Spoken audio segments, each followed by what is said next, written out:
All right, everybody. What's up? What's going on, y'all? Oh, I'm in here. I'm live. I'm live. I'm live. All right, y'all. I see that this is the perfect time for me to get on my little soapbox. So I figure I choose my break time as a time for me to jump on the live stream and holler at my people. But at any rate, this is break time with Faith. And yeah, I'm in the truck on my break. Let me go ahead and set my phone down here so I can be hands free while I'm talking to y'all. All right, there we go. Much better. All right, I'm gonna turn my truck off too, because I know that noise is annoying. It's annoying to me at times. All right, everybody. So I'm just on my break. I had a lot of things that I wanted to discuss and get off my mind real quick because there's a lot going on. There's a lot going on with this George Floyd situation. Everybody's talking about it. Everybody's talking about the riots that's going on. So I do want to touch on that a little bit. Plus, I want to touch on some things that I've been noticing around these YouTube streets. So let me go ahead and get into it. The George Floyd situation first. Now, it's been come to my attention that, a lot of people are sitting up here harping on the fact that, the police, was wrong, police brutality, and all of this type of stuff. And I saw the video, I watched it. It was very painful for me to watch. I ain't gonna lie, I waited until the last possible minute to watch it. I did not watch the video over the Memorial Day weekend because I was with my family and I really wanted to enjoy being with my family, and I knew that something like that would trigger me, and like I just as I thought it did, because what I saw just kind of it made me want to bust out in tears, the way that that man had his knee on that man's neck, and I could clearly hear him saying that he could not breathe. And yeah, it bothered me. I ain't gonna lie, shook me down to my core. But after I had a little bit of time to take in the entire situation and what I was seeing, it was the aftermath that kind of upset me a little bit more, because I saw black people taking to the streets, and I saw black people tearing up once again their own neighborhoods. And this is a thing that I never understand. And this is why, when you have a group of people, and this is my humble opinion, we are a group of people with no power, okay? And so when you have a group of people with no power and no plan, what do? They destroy. I have no idea, even if, and I know that it was terrible. What I watched on that video, it was beyond terrible. It was horrific. Okay, it made me feel some kind of way. I got all up in my emotions watching it. But do you all realize, and I don't know who's watching this, but I can't condone, I understand the riots, but I can't condone tearing up your own neighborhoods because you saw something that you didn't like or there was an injustice. Like, I could even understand if you got the addresses or found out the area where the perpetrators lived and you went in their shit and tore up their shit. But I don't understand being in your own area, your own neck of the woods, where you have businesses in your own area. Like, I saw somebody set an AutoZone on fire. They were looting up at the Target, okay? And there was a lady that was covering the whole thing as it was going down. And the young lady was like, y'all need to stop. You all are taken away from your own neighborhood. And all the chaos that was going around, all you saw was people not thinking and just operating off emotion. Now here's the thing, what the cop did was wrong, okay, but it just happened, y'all. Okay, it just happened. So for people running around here talking about, oh, he got off, he didn't get arrested and all this type of stuff, first of all, you have to, there's a process that you have to go through first. This just happened. So for people to be sitting up here upset talking about the man got off, there has to be a trial. Okay, there has to be people to go ahead and do some detective work. There has to be all of these things that go into play first before you all start getting all up in arms and all up in your feelings and tearing up your own shit. When we tear up our own neighborhoods, that's less for us. And I don't know who's hearing this, but somebody needs to know this. That is less for us. When we don't have an AutoZone in our neighborhood, that means that we got to drive way out the way just to get to an AutoZone. When we don't have a Target or a Walmart or a grocery store or a gas station, that means we got to go way out the way just to get to the things, the simple things that we should have in our communities. Now, who could beat us sitting up here complaining that we don't have certain type of stores, that we don't have quality in our communities? But then when we do have quality stores, quality restaurants in our communities, we go and tear them up. It doesn't make any sense. You guys are sitting up here. First thing you do when you get in your emotions, you tear your own shit up. I don't get that. First of all, when other communities and there's bullshit that happened to other groups, when shit like this happens to them, what do you see them do? They rally together, they put their money together, and they lawyer up. See, their communities are more organized than ours. Because we don't have any organization, because we don't have anybody to turn to where we could say, okay, let's put all our money together and let's lawyer up and let's go after these people that did this wrongdoing to our community. We don't do that. Instead, we feel powerless, and so and without the power of any type of lawyer or any type of politician on our side, what do? We just start tearing up shit. Just no thought to anything, no organization, no planning.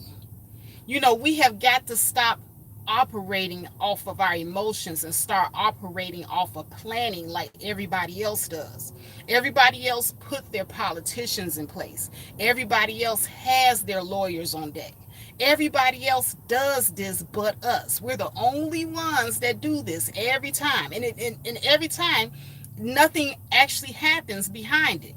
Usually, the family that we're so outraged for, either they'll take a plea bargain, they'll go on television after we done destroyed everything, and they'll apologize for everything, making us look stupid once again as a community.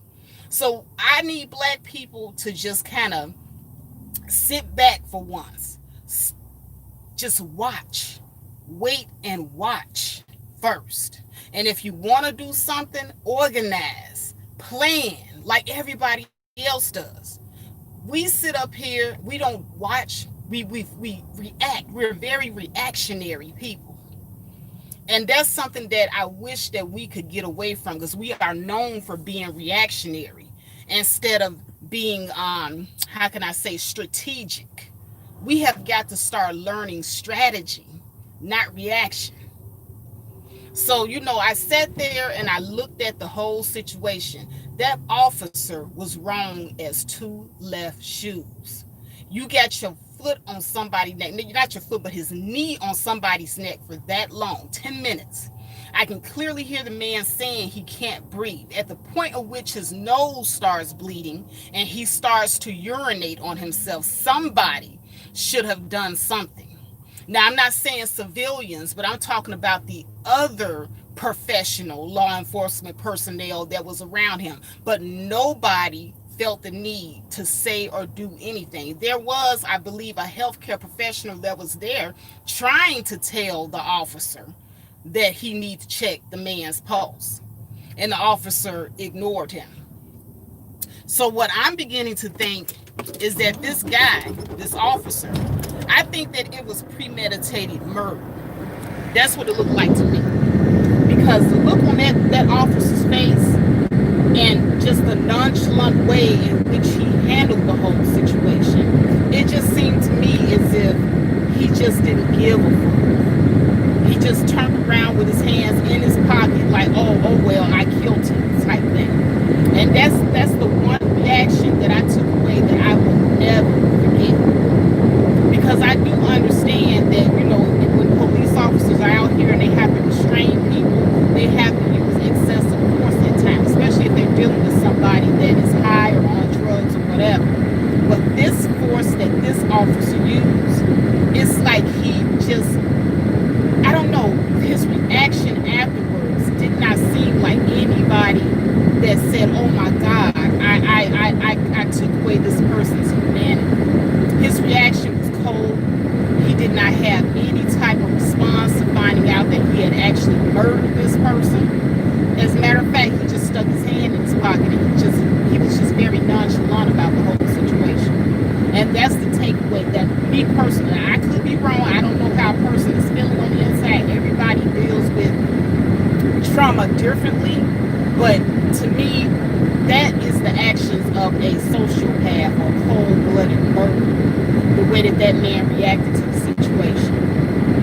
So, as much as I want to, go through the television screen at that time, even though I was watching it later on, and just do bodily harm to somebody, there is no way that I would go into my own community and start tearing up stuff. I understand the outrage, but when we tear up our own shit, that's less for us. That's less, y'all. Less than we have in our already poor communities. So that means that if we tear up the Targets, we tear up the AutoZones, we tear up the Walmarts, those first of all are jobs. Now somebody don't have a job to go to in the morning, first of all, because you done messed up the whole store. You done tore down everything. You done took away from your own community. And it don't make sense. We have got to stop it. But at any rate, that's my whole take on that George Floyd situation. Like I said, I waited until after the holiday to really review that video. And this is my initial reaction after having watched it. And like I said, it was very, very difficult to watch. It was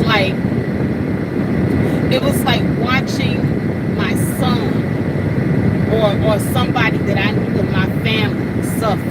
That's what it was like. And I'm tired of that same narrative playing over and over again. I'm sick of it.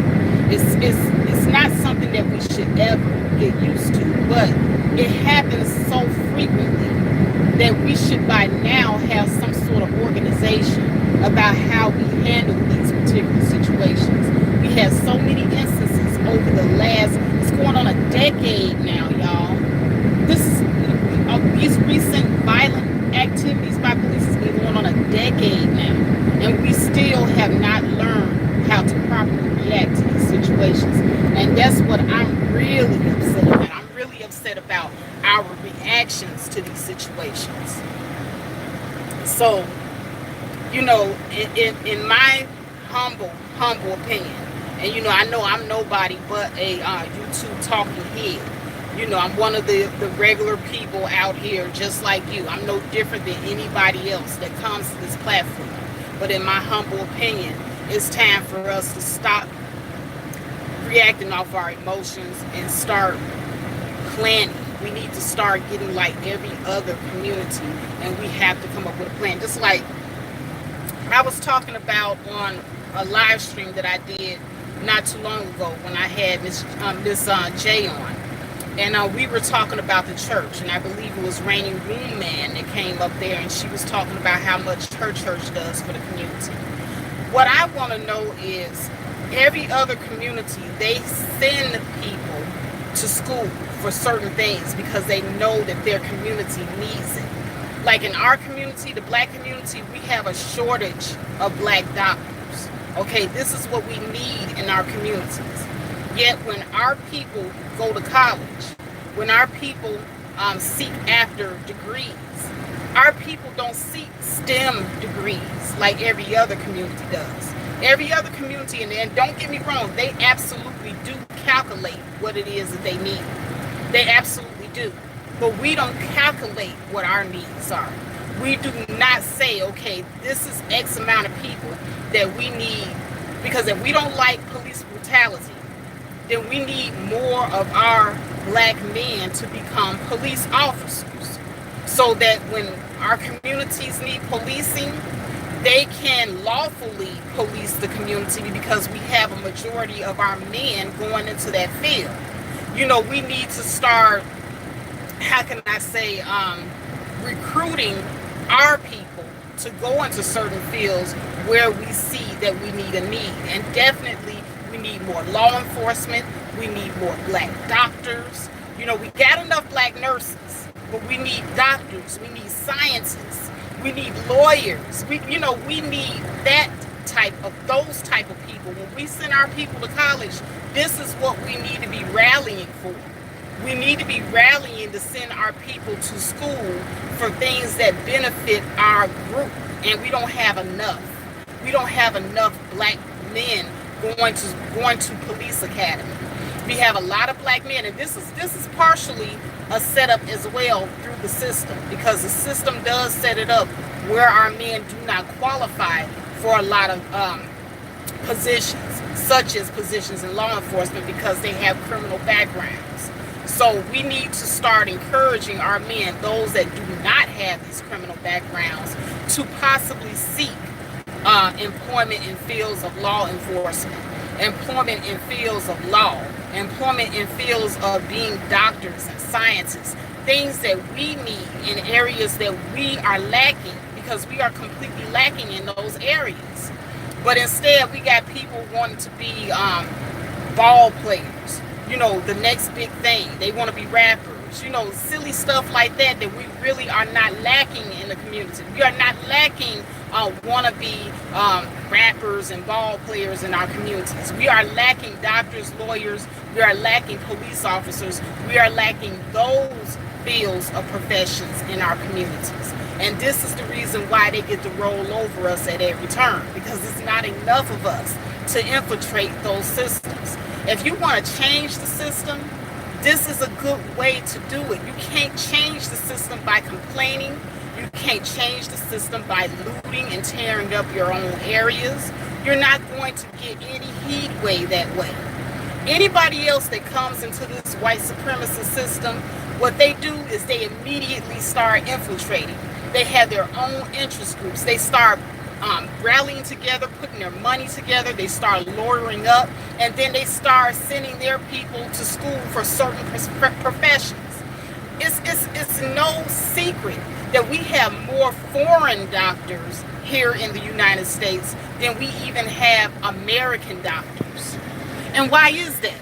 Because we bring them in through immigration, and they send their people to school while they're here for those specialized fields.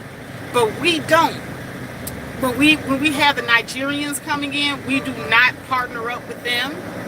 We don't send our own people that are already here to school for those professions. And what ends up happening?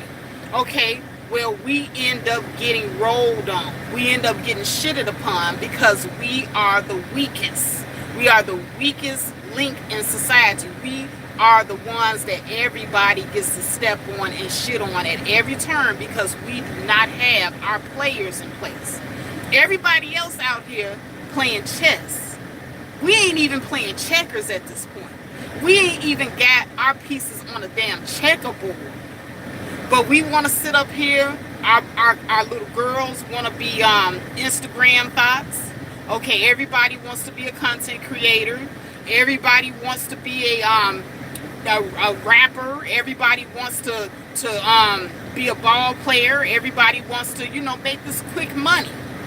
But nobody wants to put their chess pieces in place. Nobody ever thinks about, we need to encourage X amount of our people to go to school to be doctors. Or we need to encourage X amount of our men to go and take the police exam and become police officers in the community to offset some of these white racist officers that come into our communities. We don't never put our chess players on the board. And that's what we need to do instead of tearing up our shit. Honestly, that's just my humble opinion. And I don't see us doing enough of that. We don't have enough unity. We don't have enough strategy. We don't have a plan. And that's the reason why we tear shit up. Now, y'all can sit up here and say Faith don't know what she's talking about. Because I see a lot of people in the peanut section talking about Faith don't know what she's talking about. Faith speaking from ignorance and all this other bullshit. Okay, say what you want to. But you look at other communities and how they move and operate and how they get shit done. And then you come back and tell me if I'm wrong. Tell me if I'm saying something that ain't kosher.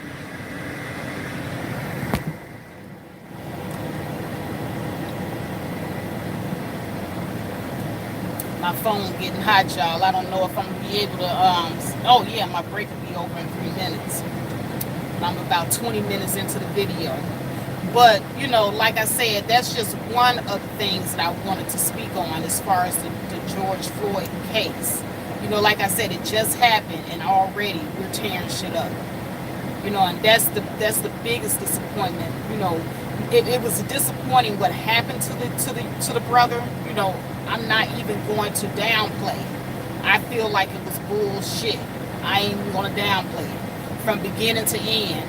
You know, I'm on everybody's side as far as, you know, it being bullshit. But I am not on the side of us tearing our own shit up and being very reactionary to an injustice. I think that we should fight injustice with a plan.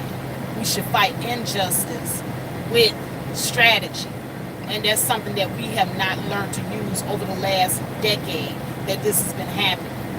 It's been happening over and over again. It's going to continue to happen over and over again. And we have the same response every time.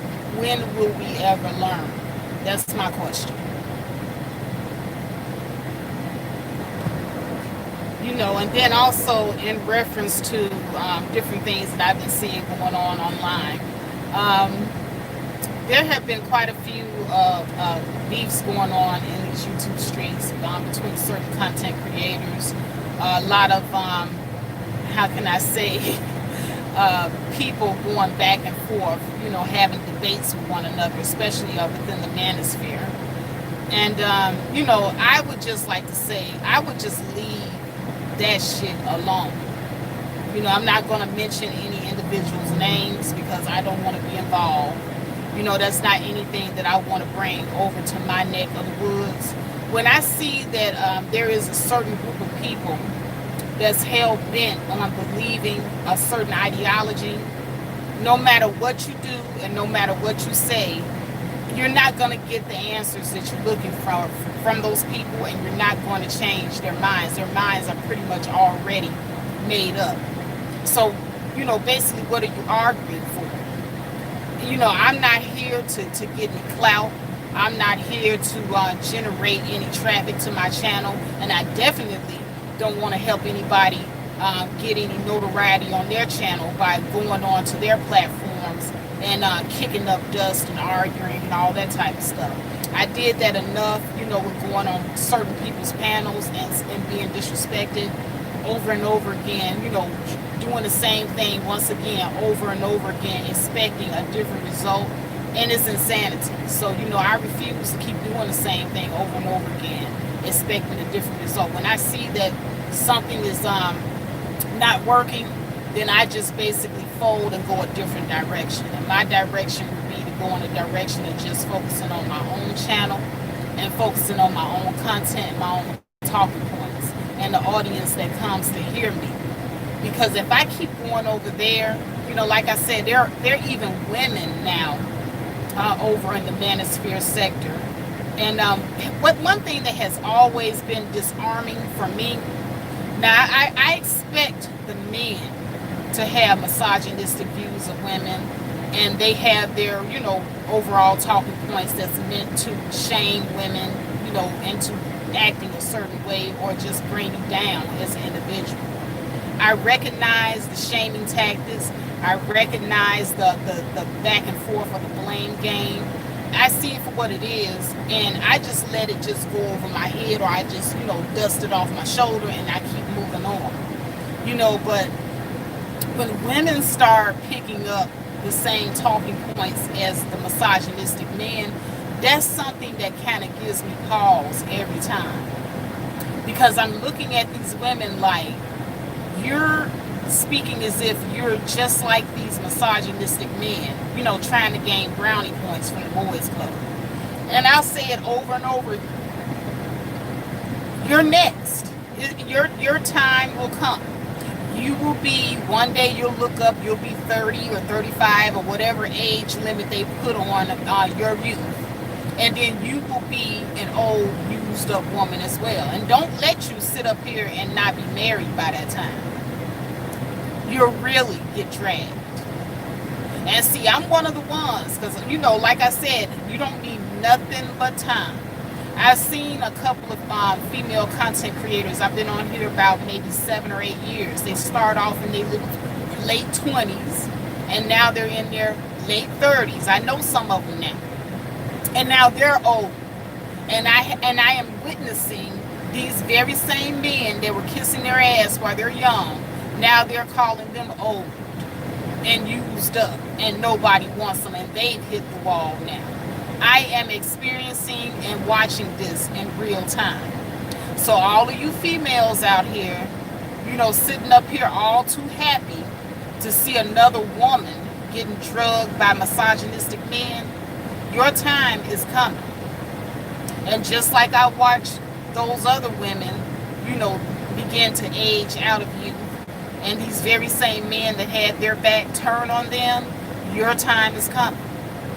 It's just a matter of time. And time waits for no woman. Like I said, time for a woman is very different than time for a man. And in these very different times, where hardly anybody is getting married, you may find yourself on the single end, and you'll be over 35, and they will be calling you an old hag. I've seen it happen already. So just fair warning for all of you younger than 30 or just younger than 35 sisters out here that are sitting up here attacking other women with misogynistic talking points. Fair warning to you. It's going to happen to you too. But at any rate, for myself, I have learned not to let anyone put me in a box. That's the reason why I am fake. I come on here, I show my face, I don't give a damn. Like today, I'm not looking the greatest, but I don't give a fuck. You know what I'm saying? At the end of the day, when you're cool with yourself, you're cool with your life, you're cool with what you have going on, nothing another motherfucker says can throw you off. And I'm talking about as far as being thrown off mentally and emotionally. If you let these people get inside here, something is wrong. I'm not going to never let nobody get inside here, because they'll throw everything at you. They'll tell you that you're old. They'll tell you that you're going to die alone and be lonely. The same misogynistic talking points that the men use, I'm starting to see women on here using those same talking points with other women. And I will say that you all ain't shit if you do that. Because like I said, time waits for no man, time waits for no woman. The same thing that you say to other people will be said and done to you. It's only a matter of time. Like I said, I have seen it happen in real time with other female content creators who aged out, or they say hit the wall. But now there are some exceptions. There are some exceptions. Now, the ones that continue the misogynistic talking points and never disagree, they will, give you a slight leeway, but they'll still take their little digs off to the side. So, like I said, your time will definitely come, and they will turn on you. So you have to be cool with yourself. You have to be good with who you are on the inside already. You have to have a thick skin for this. Now me, I don't have no problem coming on here with this dark skin, this broad nose. And hey, if they want to say I'm ugly, if they want to say I'm old, if they want to say I'm manly, or what the hell ever they want to say, guess who don't give a damn at the end of the day?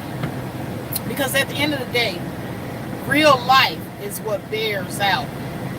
And real life bears out for me that they're liars.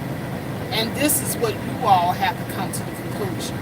What is really going on in real life? Now, in real life, if you're having issues with your age or issues with your look or issues with any of these things these guys talk about, then you might need to be alarmed or something.